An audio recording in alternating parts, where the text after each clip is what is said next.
Yeah, thank you for the question. Well, I would say first, we join others, many others, in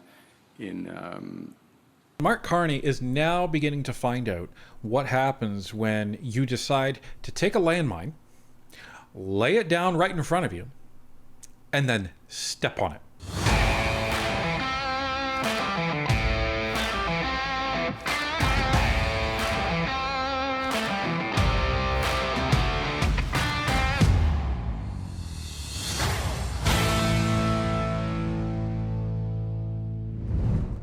At a press conference meant to honor our troops, Prime Minister Mark Carney faced a barrage of questions from job losses to sanctions to F-35 delays. When pressed about retaliation against US tariffs, he couldn't even say whether he's picked up the phone to call Donald Trump. Let's take a look. Have you not retaliated against American tariffs because you're concerned about the impact that would have in the upcoming CUSMA negotiations? And we've heard from Doug Ford, he thinks those negotiations are going to start in November, that Trump wants to move them up. When do you think that they're going to happen? Thanks. First off, thanks for the question. We're in a situation right now where 85% of our trade with the United States is tariff-free. Our exports to the United States enter the United States tariff-free. 85% of U.S. trade into Canada is tariff-free. And we have put in place retaliatory tariffs in a way that looks to have the minimum impact here in Canada. That's why there's been various adjustments over time to remissions and others. We're in a position where we have the prospect, or we're engaged in discussions with the U.S., as you know, and have been for some time. The issues at the core of those negotiations will be similar to some of the issues that will come up naturally through CUSMA. There are issues around strategic sectors: steel, aluminum, automobiles, pharmaceuticals, lumber. And from our perspective, we're concentrating on those areas where our economies are deeply integrated, and working for win-win solutions between the two countries. To the last part of your question, in terms of the CUSMA review, as you know, it's scheduled for about 9 months from now. Normally, before any review process, there's consultations that begin well in advance, and so it would be natural that both in Canada, the United States, as well as Mexico, those consultations internally would begin in advance. And look, we're very conscious that there are a couple of negotiations in sequence, and the extent to which those negotiations can be brought together or inform each other, that's in the interest of all parties. Okay, everybody, there was a lot of word salad in there, but he did say a few things, and they're important. So, number one, as we keep illustrating, Mark Carney is being a complete hypocrite when it comes to everything that he was saying during the election campaign and everything that he was saying during his Liberal leadership bid. This was the biggest crisis of our lifetimes, as he kept saying to everybody. And he kept saying to everybody, we're going to handle Donald Trump, and I'm the guy to do it, and I know how to negotiate with him, and and I'm the best candidate for the job. And everyone that voted for him believed him. Now, turns out this biggest crisis of our lifetimes is going to be put on hold, and it can wait. So what he said in there is, he said, well, we have to be conscious that there's multiple negotiations that are coming up, and it may be in the best interest of both Canada and the US to fold them in together. What this potentially means, folks, especially you swing voters, is that Mark Carney, in his bid to get elected so he could deal with Donald Trump, now has implied that he may actually be waiting until at least the fall, until November, to actually really get into this. 35% tariffs on a bunch of the stuff, and he's now trying to downplay the tariffs, folks. Oh, well, 85% of our stuff is tariff-free. Well, then where's the crisis, Mr. Carney? You can't have it both ways. And now you're trying to tell Canadians, oh, it's okay, everybody. All that stuff I was telling you before, I was actually making it all up because 85% of our stuff is tariff-free. Now, this is what we were actually trying to call out, and others were trying to call out in the middle of the election. But this is not something that the media was telling the swing voters. Wasn't in their interest to. They needed Mark Carney elected. They needed to keep the media gravy train going from the federal government. So they couldn't have that. So now he's saying, well, only 15% is a problem.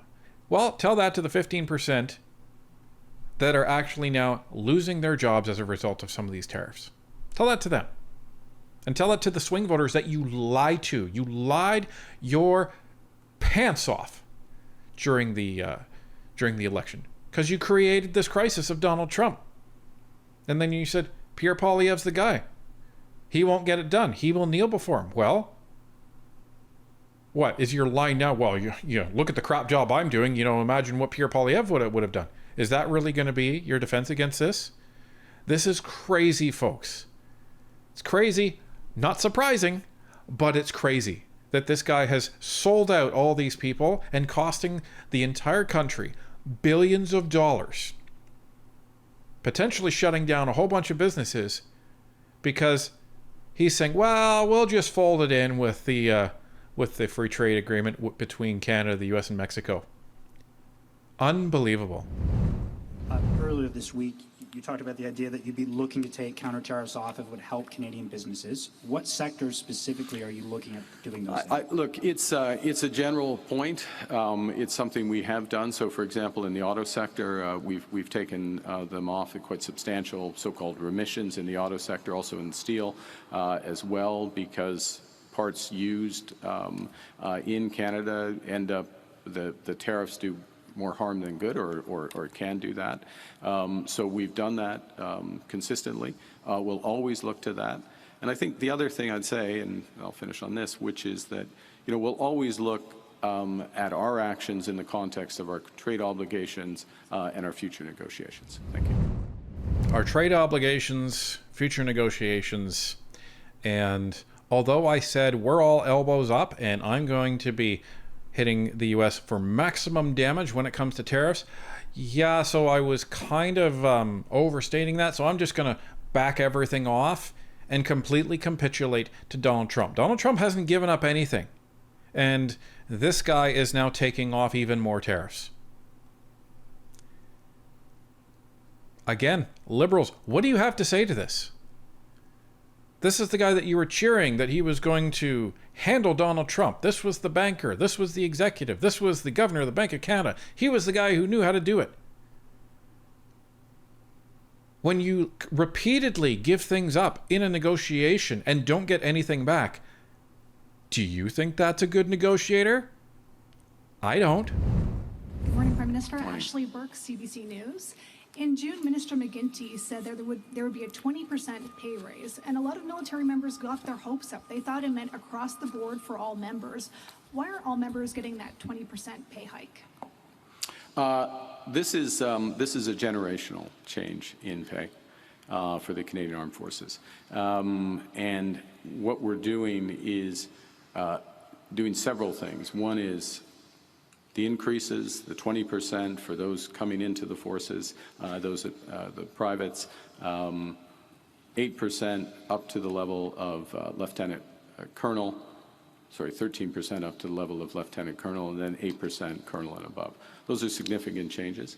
They also come with a series of other supplements, time of service, supplement for that, in theater operations, being moved for multiple times, domestic responsibilities that we're grateful that the forces are meeting in cases of emergency, but also our hardship and others, the ones that I detailed. So I would underscore that, we have not seen something, Canada's not seen something like this, this millennium. It hasn't seen it since the late 1990s. So it's a generational shift, and we're proud of it. We're proud we lied to the people of the armed forces. Because that's what that is. When you tell everybody that, hey, we're giving the armed forces a 20% raise. And then you don't. And then you say, oh, well, there's supplements. There's supplements here and there. Really? Really? So, from what I understand, they're raising the salary of people entering the armed forces by 20%. Why would they do that? Because people aren't joining, number one. And then the people that are already there, sucks to be you. And for everybody else, it's, well, you know, we're supplementing here and there. So if you happen to do this and if you happen to do that, then maybe you'll get a bit of a supplement. Now, again, doesn't matter whether I agree with this or not. Doesn't matter whether you agree with this or not.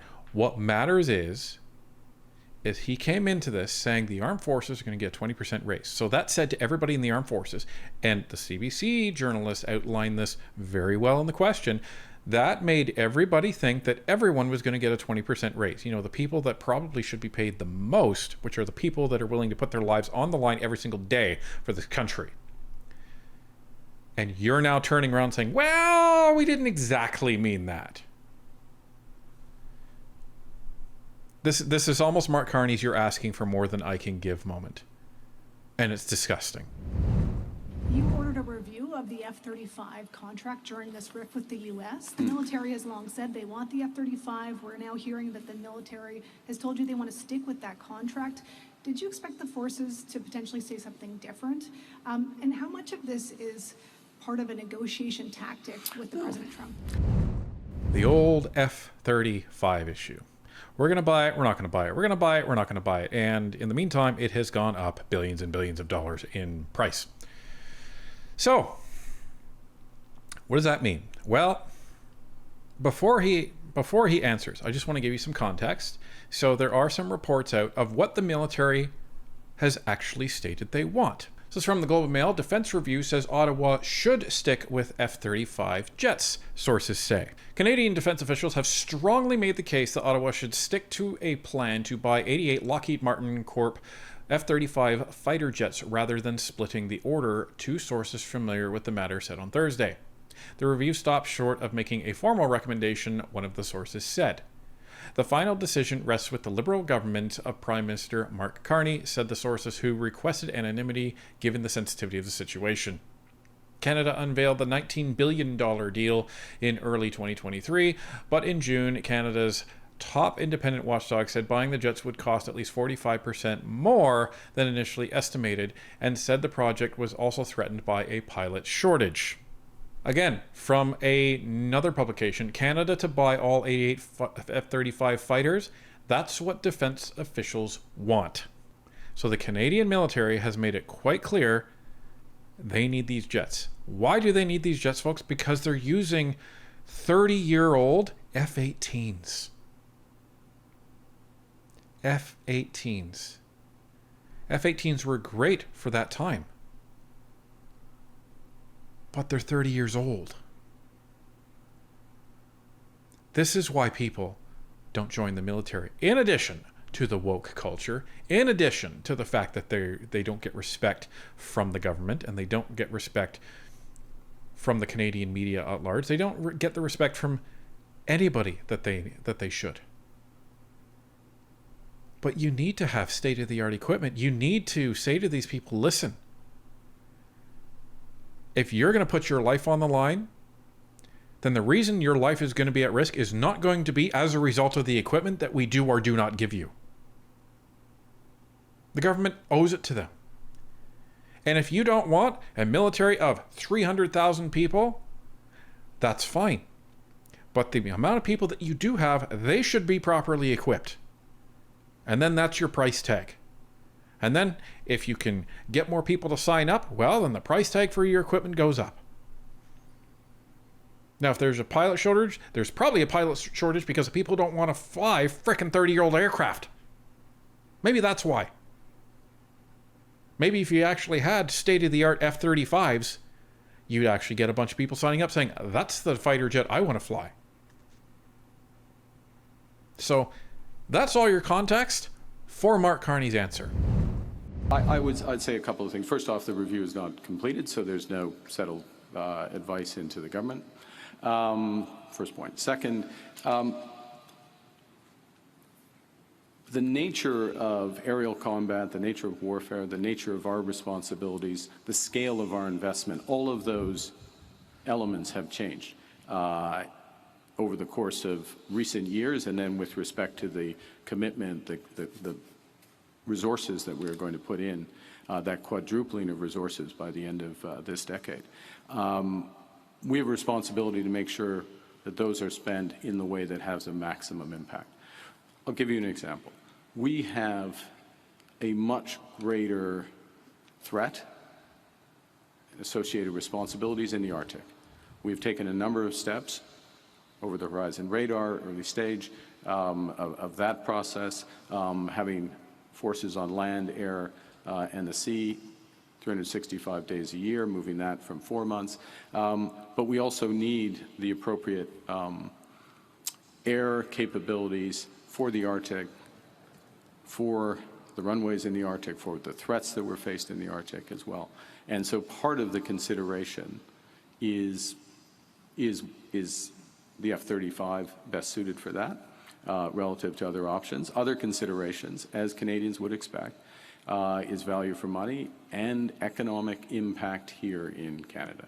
So I would make the core point that the review is driven by the need and the responsibilities and approach that we're taking to making sure that this very large and necessary investment in defense is done so most effectively. So notice he says, well, the review isn't done yet and we haven't received a formal recommendation.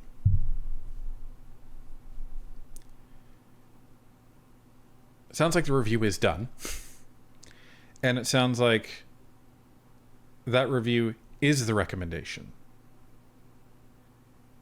Because according to that article, they're saying, well, you know, there is no formal recommendation because they probably weren't asked to give a formal recommendation. That's the important point about this. Now, that's just me speculating, but this is reading between the lines. And what they've done is they basically asked for a suitability, they've been asked for a suitability analysis of the F-35 in terms of, does that meet the need of what Canada needs? And Mark Carney is sitting there saying, well, you know, we need to evaluate this and that. And you don't need to evaluate anything, Mr. Carney. You need to ask your top people, which sounds like that's been done, to evaluate that for you and then make that recommendation.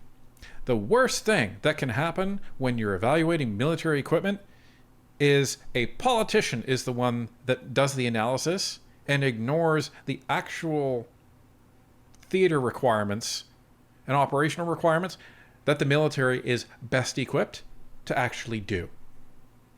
So don't give me that. And then he's like, well, you know, value for money and blah, blah, blah, blah, blah, and all this stuff. What do you think the Canadian military has been spending the last 10 years, probably 15 years doing? Screaming at the top of their lungs for a new fighter jet. And they would have already gone out and nailed down their operational requirements as to what they need. And then they went out and said, what jet fills those requirements?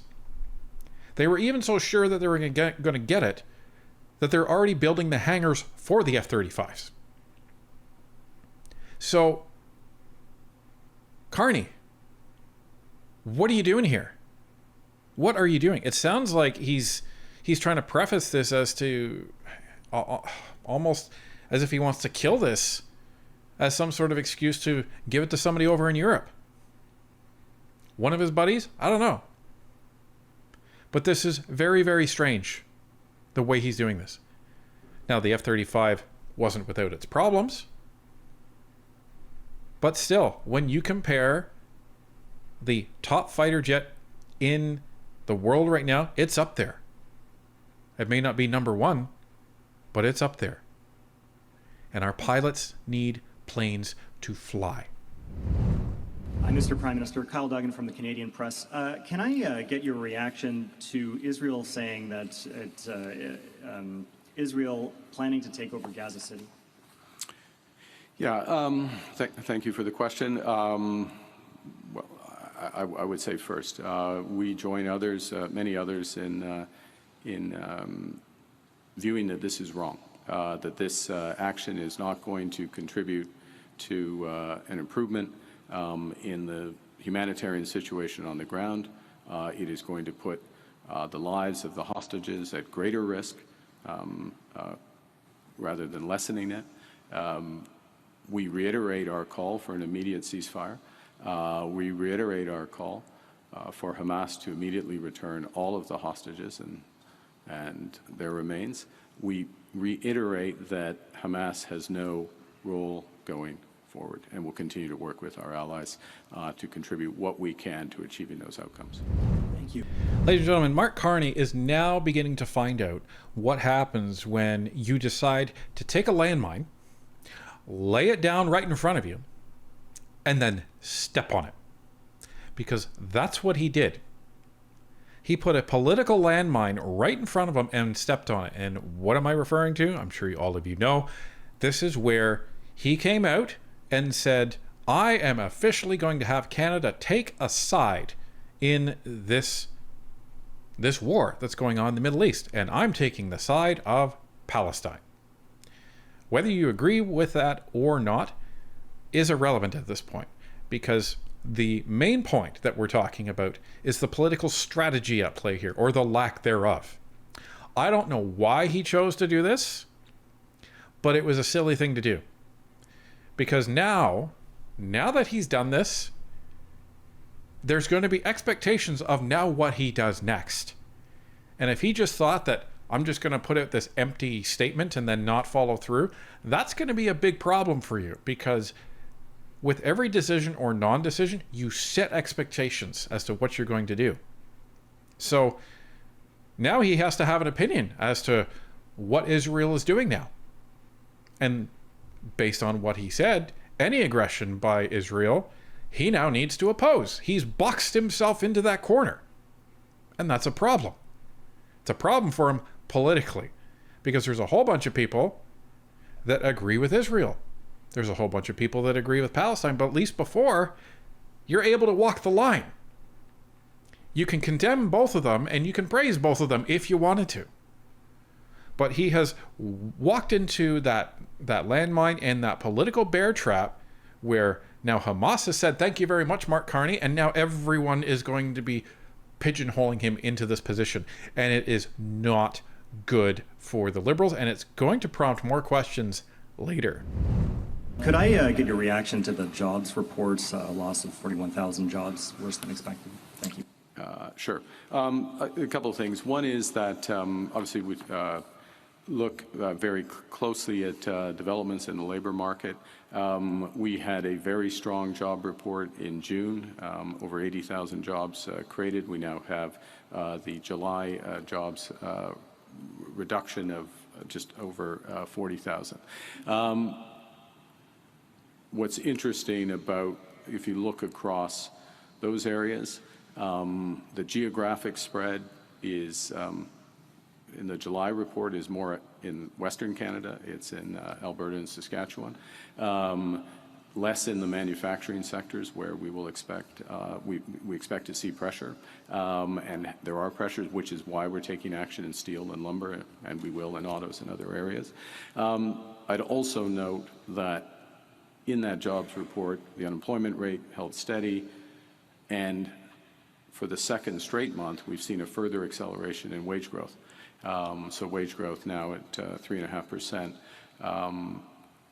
up from below 3. So wage growth now outpacing the growth in CPI. So that, combined with the tax cut that we put in place, combined with the removal of the consumer carbon tax and other measures, progress on cost of living. Just to be clear, progress. We're not satisfied that that's enough. There's much more that needs to be done, which is why we're looking to make sure, and to bring it back to today, and why we're here, we're looking to make sure, and we will make sure, that as we build our military, we'll build our economy as well. Are you kidding me? Wow, folks. Okay, let's unpack that statement. So number one, He's like, well, 40,000 jobs, but, you know, if you look at where they are, they're mainly out west. So, Mark Carney, you and the Liberals seem to wonder why Western Canada is so ticked off at you. It's because of remarks like that. That's why. See, when the rest of us Ontarians and people in Eastern Canada hear that, it doesn't matter where these jobs are, it's bad. When we lose 40,000 jobs in a month, as a nation, it doesn't matter where they are. It's not good for the country. But you are framing this as, well, if you look at where they are, well, they're in the West. And you say that so flippantly, like it doesn't matter, or it's their fault. Like, come on, man. That's gross. And that is not becoming of a leader. And then he goes on to say, oh, but that's okay. Losing 40,000 jobs is fine because, you know, we still had wage growth. So we're making progress on affordability. Okay, folks. So we're making progress on affordability. 40,000 people are unemployed now. But because we saw some wage growth, that's progress on affordability. Are you kidding me? Judy Trin, CTV News. Prime Minister, given that you have said that Canada will recognize a Palestinian state, and given that Prime Minister Netanyahu has an arrest warrant issued by the International Criminal Court, and yet he is still considering he wants to take over parts of Gaza City, will the Canadian government consider sanctions against Israel? Thank you for the question. We are working on multiple fronts to try to bring a level of stability to the region, then security, then peace to the region. And in terms of those fronts, yes, working with allies, working with the French, working with the British, working with partners in the Middle East, other partners in the Middle East, to work towards stabilization of the situation. And we don't see the road. What we see is the erosion of the possibility of a two-state solution because of facts on the ground, actions on the ground.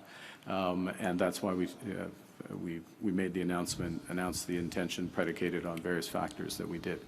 But what we're also doing, and again, I want to bring it right back to where we are today, is doing what we can under extremely difficult circumstances to provide humanitarian aid to those suffering in Gaza with our Jordanian partners, but very importantly,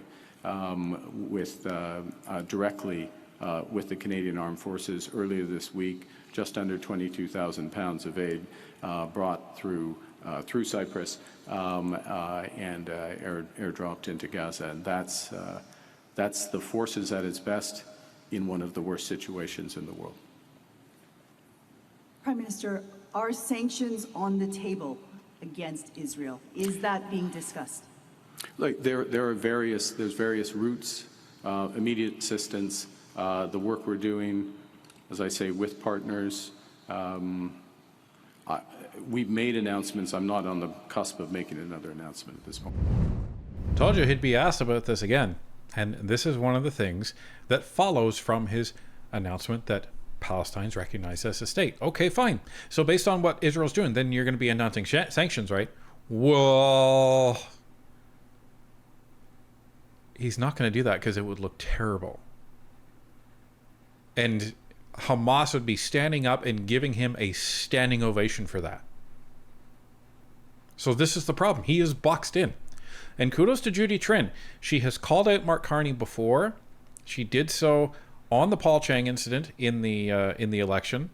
And she's a reporter for CTV. So credit where credit is due. She has now demonstrated repeatedly she's not afraid to call out Mark Carney on this stuff. And then when he didn't answer the question, she's like, that's great. Thanks for the word salad. Are you announcing sanctions? I'm not prepared to do so at this time. Carney, this is the issue. You've made your bed. You've declared your side. You've stepped on that landmine and it's gone off. You can't put that back in the bottle anymore. So this is going to be the challenge going forward. When you position yourself in the middle of the road and you don't make a firm commitment, that's very easy politically to straddle, because you can jump to one side or the other temporarily as needed as the situation develops. But now you've put yourself essentially on the side of Hamas. Not of the Palestinians, but of Hamas. And that's a huge problem.